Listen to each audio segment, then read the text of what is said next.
দীর্ঘ প্রায় ১৪ বছর পর প্রকাশ্যে কেন্দ্রীয় সদস্য সম্মেলন করেছে বাংলাদেশ ইসলামী ছাত্র শিবির। মঙ্গলবার রাজধানী সোহরাওয়ার্দী উদ্যানে এই সম্মেলন অনুষ্ঠিত হয়।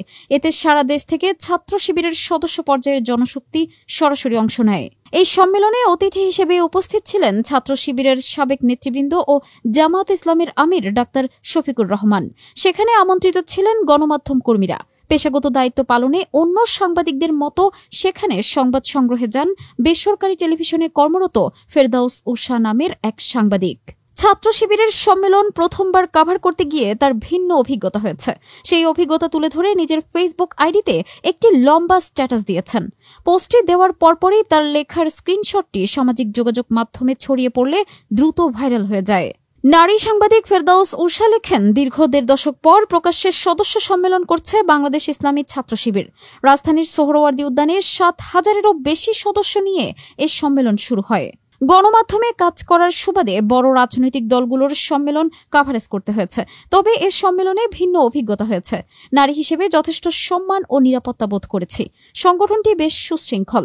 প্রধান অতিথির বক্তব্যের পর কোনো হুড়োহুড়ি ধাক্কাধাক্কি ছিল না।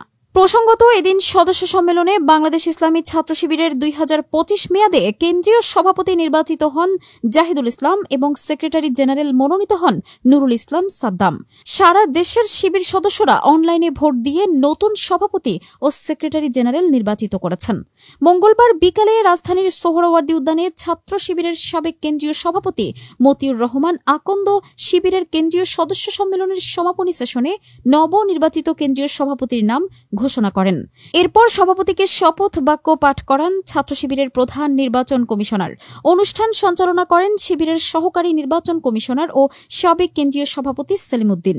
শিবির এক সংবাদ বিজ্ঞপ্তিতে জানায়, গত রোববার সন্ধ্যা 7:30 থেকে সোমবার রাত 8টা পর্যন্ত সারা দেশে অনলাইনের মাধ্যমে একযোগে কেন্দ্রীয় সভাপতি নির্বাচনের ভোট গ্রহণ অনুষ্ঠিত হয়। ছাত্র শিবিরের সংবিধান অনুযায়ী কেন্দ্রীয় সভাপতি কার্যকরী পরিষদের সঙ্গে পরামর্শ করে নুরুল ইসলামকে সেক্রেটারি জেনারেল হিসেবে মনোনয়ন দেন।